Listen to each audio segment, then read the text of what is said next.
চিপাঝাৰ সমষ্টিত অসম দৰ্শন আঁচনিৰ অধীনত শতাধিক উপাসনাথলী নিৰ্মাণৰ বাবে দিয়া হৈছে ধনৰ আবণ্টন। উক্ত উপাসনাথলীসমূহৰ কাম সম্পূৰ্ণ হ'লে বাকী থকা উপাসনাথলীসমূহকো এই আঁচনিত অন্তৰ্ভুক্ত কৰা হ'ব। এই মন্তব্য চিপাঝাৰৰ বিধায়ক পৰমানন্দ ৰাজবংশীৰ। সনাতনী সভ্যতা সংস্কৃতিৰ বিকাশৰ ক্ষেত্ৰত মুখ্যমন্ত্ৰী হিমন্ত বিশ্ব শৰ্মাৰ নেতৃত্বত উন্নয়নৰ ভাগীৰথী গংগা বোৱা বুলিও মন্তব্য বিধায়কগৰাকীৰ। সোমবাৰে চিপাঝাৰৰ ডিপিলা গাঁও পঞ্চায়তৰ অন্তৰ্গত 9টা মন্দিৰ আৰু নামঘৰৰ কামৰ শুভাৰম্ভ কৰে বিধায়কগৰাকীয়ে। এই উপাসনাথলীসমূহলৈ 3 লাখ টকাকৈ আবণ্টন দিয়া হয়।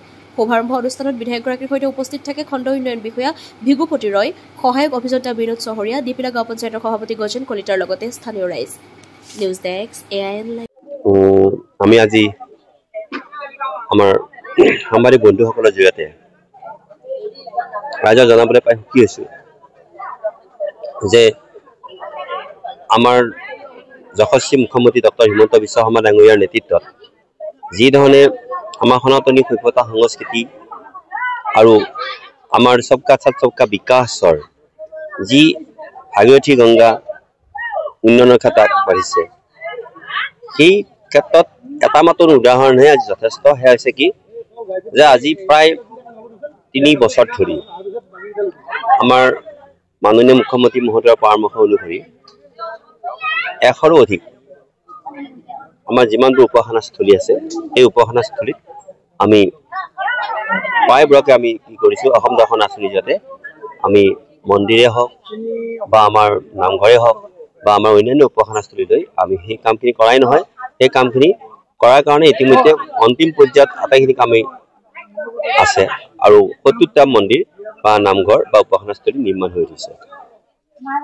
তাৰোপৰি আপোনালোকে এইটো জানি সুখী হ'ব যে অকল মঠ মন্দিৰৰ কথা মই নকওঁ, কিছুমান আপোনালোকে গুৰুত্বপূৰ্ণ মঠ মন্দিৰত ইতিমধ্যে 10টা টকাকৈ আগতেই দিয়া হৈছিলে আৰু সেইবিলাকতো আমি প্ৰায় 54টা পৰ্যায়ত আমি নিৰ্মাণৰ কাম শেষ কৰিছোঁ। আৰু এইটো কথা আপোনাক জানিবলৈ জানিবলৈ আপোনালোকে নিশ্চয় পাইছে যে এই হেন ডিপিলাৰ এই ওচৰতে যিটো নেকি আমাৰ সকলোৰে আমাৰ দৰঙৰ আমাৰ সংস্কৃতিৰ বা আমাৰ আধ্যাত্মিকৰ যিটো নেকি মূলাধাৰ, এই খতৰা সত্ৰ নতুনকৈ নৱনিৰ্মাণৰ কাম যি আৰম্ভণি, সেয়াও মাননীয় মুখ্যমন্ত্ৰী মহোদয়ে এই কামখিনিও আৰম্ভ কৰিবৰ কাৰণে ইতিমধ্যে প্ৰচেষ্টা গ্ৰহণ কৰিছে। এতিয়া আপোনালোকে আৰু জানিবলৈ পাই সুখী হ'ব যে প্ৰায় কমেও এই ইমানখিনি মঠ মন্দিৰৰ পাছতে আৰু 600টা মঠ মন্দিৰ নিৰ্মাণৰ কাম এতিয়া আমি আৰম্ভ কৰিছোঁ। আৰু আজি এই ডিপিলা গাঁও পঞ্চায়তত আমি 9টা উপাসনাস্থলীত আমি নৱনিৰ্মাণৰ কাম আমি আৰম্ভ কৰিম, আমাৰ মন্দিৰৰ বা আমাৰ উপাসনাস্থলী। আৰু এইটো জানি আপোনালোকে সুখী হ'ব যে তাৰ পাছতেই আমি অন্যান্য যিমানবিলাক আমাৰ মঠ মন্দিৰ আছে তাৰ বিলাক কামো আমি এই 2-3 মাহৰ ভিতৰতেই নিৰ্মাণৰ কাম আৰম্ভ কৰাই নহয়, আমি কামবিলাকক পৰাপক্ষত শেষ কৰিবৰ কাৰণে আমি লাগি পৰিছোঁ। আজি আমাৰ কাৰণে এটা বৰ সুখৰ দিন। অসমৰ যশস্বী মুখ্যমন্ত্ৰী হিমন্ত বিশ্ব শৰ্মাদেৱ আৰু দৰং ওদালগুৰি লোকসভা সমষ্টিৰ সাংসদ দিলীপ শইকীয়া ডাঙৰীয়া আৰু আমাৰ চিপাঝাৰ সমষ্টিৰ জনপ্ৰিয় বিধায়ক ডক্টৰ পৰমানন্দ ৰাজবংশী দেৱৰ তৎপৰতাত আমাৰ আজি ডিপিলা পঞ্চায়তৰ অন্তৰ্গত 9খন গাঁৱত 9টা মন্দিৰ নামঘৰৰ অসম দৰ্শনৰ জৰিয়তে 3 লাখ টকাকৈ পাবৰ কাৰণে সক্ষম হৈছে। আৰু আজি আমাৰ চিপাঝাৰ সমষ্টিৰ বিধায়ক মহোদয়, আমাৰ চিপাঝাৰ উন্নয়ন খণ্ডৰ বিডিঅ ডাঙৰীয়া সৈতে আমাৰ পঞ্চায়তৰ বিভিন্ন বিষয়ববীয়াৰ উপস্থিতিত, ৰাইজৰ উপস্থিতিত এই 9টা আমাৰ অসম দৰ্শন আঁচনিৰ যি নামঘৰ মন্দিৰ গোটেইকেইটাৰে আজি বিধায়ক মহোদয়ে আধাৰশিলা স্থাপন কৰিছে।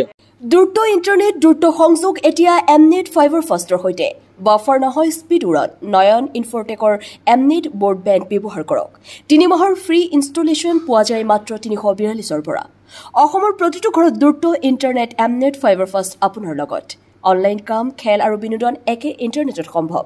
আপোনাৰ স্পীড আপোনাৰ পচন্দ 30 Mbps-ৰ পৰা 155 Mbps-লৈ।